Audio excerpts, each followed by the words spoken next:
Good afternoon, fans of battle rap. It's Minnesota Joe here, and I'm going to break down an argument that continually manifests itself in this beautiful online battle rap culture of ours, and that is Don't Flop versus King of the Dot. First off, I'll begin with the history. The two prestigious battle rap leagues were in perfect harmony for a very long time. Both league owners, and Organic, were in the darkest rap tournament to ever exist, the World Rap WRCs. There have been a few really entertaining battles between K of the D and Refrain from Flopping battlers since then, including O'Shea vs Kid Twist, which is an absolutely hilarious career mirror match of sorts. If you haven't seen that battle, you're seriously missing out. I urge you to watch it right now. Watch the battle. Right there. Watch it, click on it. But the interaction hasn't always been peaceful. The first significant strike was made in 2013 when Don't Flop's subscriber count had increased noticeably in only around a month, and King of the Dot staff member King Fly, who actually looks like Chris Lees, was vocal about this online. He allegedly accused the league of having bought subscribers, and Don't Flop did not remotely hold back in their response to these accusations. At the Don't Flop 5th birthday weekend on the 9th and 10th of November 2013, in what was definitely one of the best battles of the event, and Kruger spent their entire third round dissing Canada, and then King of the Dot, and then Organic, and eventually finished with the following climax. But I ain't dissing Organic to make my punchlines hit. And if he wants, he can tell me how to run my shit. But until he fires the guy that pulled that subscribe ish, I got 3 words for King of the Dot. Subscribe! So you get the idea. During that event, Disaster allegedly spat in face and challenged Archaic to a scuffle of sorts, but nothing really came out of that apart from some high-pitched bars from Cracker in his next battle. After that, Nameless spoke directly to also with a really high-pitched voice, about how he felt towards the whole thing. It didn't really cause a climate change like seismic plates when they slide and shake, but it was the only direct response to 3 words that we actually have footage of from a representative of King of the Dot.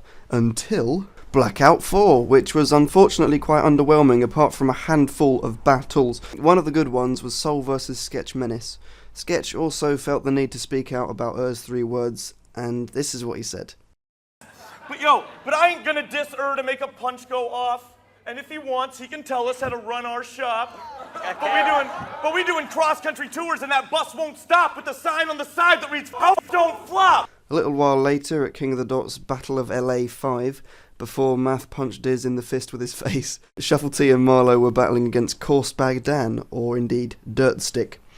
They said they had a treaty signed by and that the rivalry would finish as of Organic or Lush One signing it. There was never a proper response to that, so they may have actually signed it. Nobody knows, to be completely TBH. Shuffle! What's that you have inside your shirt? A peace treaty. Gee, really? And it's signed by Wow!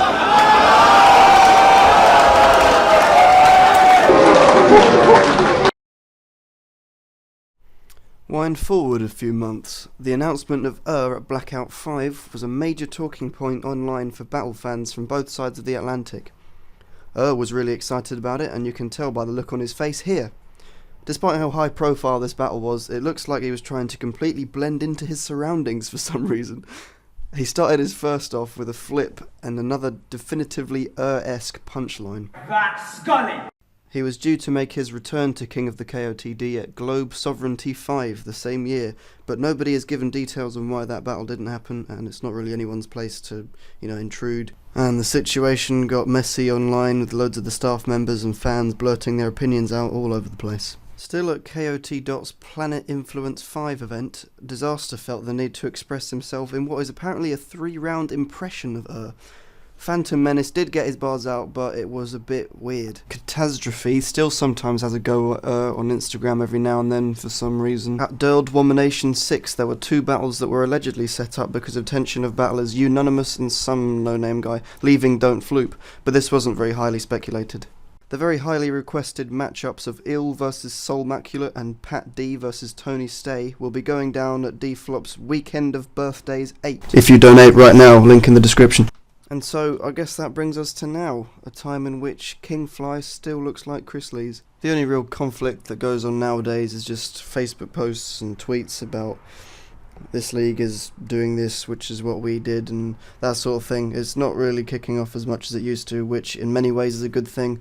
I believe is certainly a good thing anyway. In conclusion, the rivalry between fans of the leagues probably won't ever fully stop, since you know, territoriality is embedded in the human brain, but the best idea is just to enjoy all the content from both leagues and not bother getting worked up about the politics of it all. For every negative comment about either league, there's an hour of work put in by a staff member. It really does go without saying that these guys deserve more appreciation for the work they do to bring us years of free entertainment. If you're a fan of either league, make sure you join their Facebook discussion groups. Also, subscribe to Ruin Your Day, BattleRapResume, and Minnesota Luke to get the funniest and most informative battle rap culture information, footage, and content. Time!